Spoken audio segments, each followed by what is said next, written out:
अगर आपको हमारी रेसिपीज़ पसंद आ रही हैं तो प्लीज़ चैनल को सब्सक्राइब कीजिए और बेल आइकन क्लिक कीजिए ताकि आपको हमारे चैनल की अपडेट्स मिलती रहें। अस्सलाम वालेकुम। आज हम बनाएंगे homemade granola. Granola usually bake किया जाता है, लेकिन मैं आज आपको बताऊंगी स्टोव टॉप पे या फ्राइंग पैन में आप ग्रैनोला ईजिली किस तरह से बना सकते हैं। ग्रैनोला बनाने के लिए आपको जिन चीज़ों की ज़रूरत है उनमें शामिल ओट्स 1.5 कप। यूजुअली ग्रैनोला बनाने के लिए रोल्ड ओट्स का इस्तेमाल किया जाता है, लेकिन पाकिस्तान में रोल्ड ओट्स इतनी इजीली अवेलेबल नहीं है। इस वजह से हमने इस रेसिपी में क्विक ओट्स इस्तेमाल किए हैं। अगर आपको रोल्ड ओट्स अवेलेबल हैं तो बेशक इस रेसिपी में क्विक ओट्स की जगह रोल्ड ओट्स यूज़ कीजिए। पोहा आधा कप। इस फ्लैटन राइस और बीटन राइस भी कहा जाता है। ये यूजुअली चिवड़ा बनाने के इस्तेमाल में आता है। कॉर्नफ्लेक्स आधा कप। वनीला एसेंस 1 चाय का चम्मच। नमक 1 चुटकी। अखरोट 1/4 कप। अखरोट को छोटे टुकड़ों में काट लीजिए, ज़्यादा बारीक मत कीजिएगा क्योंकि अखरोट के पीसेस हमें ग्रैनोला में नज़र आने चाहिए। पिसी हुई दालचीनी 1/4 चाय का चम्मच। शहद 1/4 प्याली। खोपरा 1/4 प्याली। बादाम 1/4 प्याली। बादाम को भी हम मोटे टुकड़ों में काट लेंगे। ब्राउन शुगर 1/4 प्याली। देसी घी 1 खाने का चम्मच।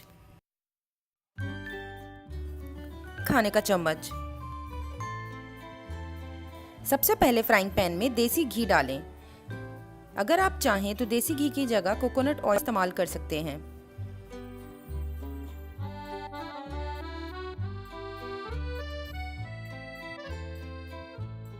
हो जाए तो इसमें क्विक ओट्स शामिल करें। ध्यान रखिएगा क्विक ओट्स बहुत जल्दी बर्न हो जाते हैं, तो आप मुस्तकिल चमचा चलाते रहें और इसकी फ्लेम हल्की रखनी है।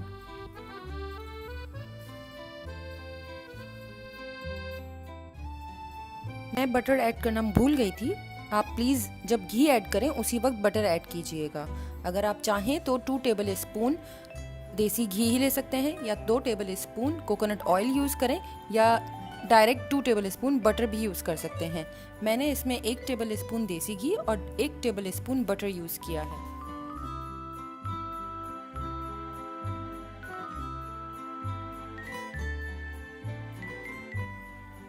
मुस्तकिल चमचा चलाते हुए इसे हल्की आंच पर कुक करें। 2 मिनट बाद पोहा शामिल कर दें। अगर आपको पोहा अवेलेबल नहीं है तो राइस सीरियल भी आप इसकी जगह यूज कर सकते हैं।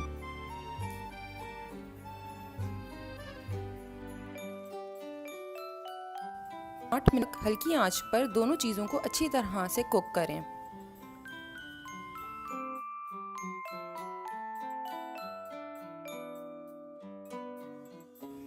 जब इसका कलर चेंज होने लगे तब आप इसके अंदर शामिल करें नमक, दालचीनी का पाउडर,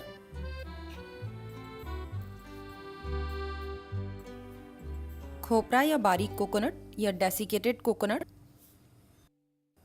बादाम,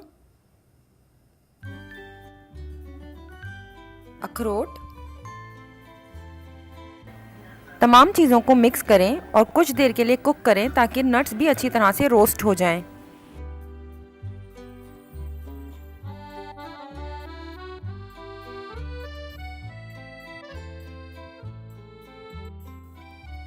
जब आपको लगे कि नट्स अच्छी तरह रोस्ट हो गए हैं तब आप इसमें शामिल करेंगे ब्राउन शुगर, शहद,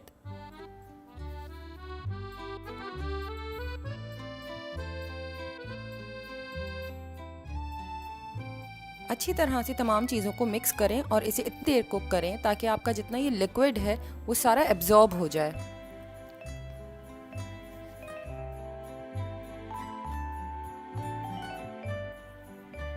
जब शहद और चीनी अच्छी तरह से मिक्स हो जाए इसके बाद आप इसमें कॉर्नफ्लेक्स ऐड करेंगे। कॉर्नफ्लेक्स लास्ट में ऐड कीजिएगा और फिर इसे दोबारा से टॉस करना शुरू कर दीजिए।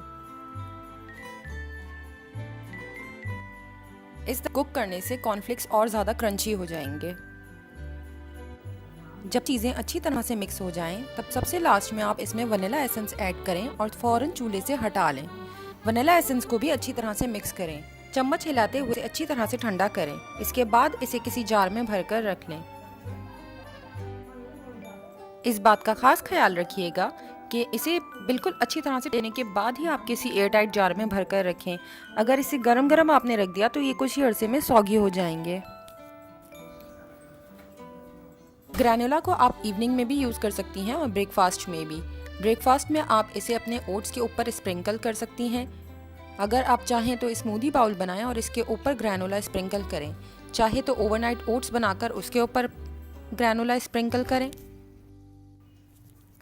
एक बाउल में दही लीजिए और उसे अच्छी तरह से फेंटें ताकि वो बिल्कुल स्मूथ हो जाए। और जो भी सीजनल फ्रूट्स आपके पास अवेलेबल हों, उसके छोटे छोटे से पीसेस काट कर आप उस योगर्ट में ऐड कर दीजिए। उसे मिक्स करने के बाद ग्रैनोला की टॉपिंग कीजिए और इसे एक कंप्लीट मील के तौर पर आप अपनी डाइट में इस्तेमाल कर सकती हैं। मैं इंशाल्लाह ग्रैनोला की और भी रेसिपीज़ आपके साथ शेयर करूंगी। अगर आपको ये रेसिपी पसंद आ रही है तो प्लीज़ लाइक, कमेंट और शेयर करना ना भूलें।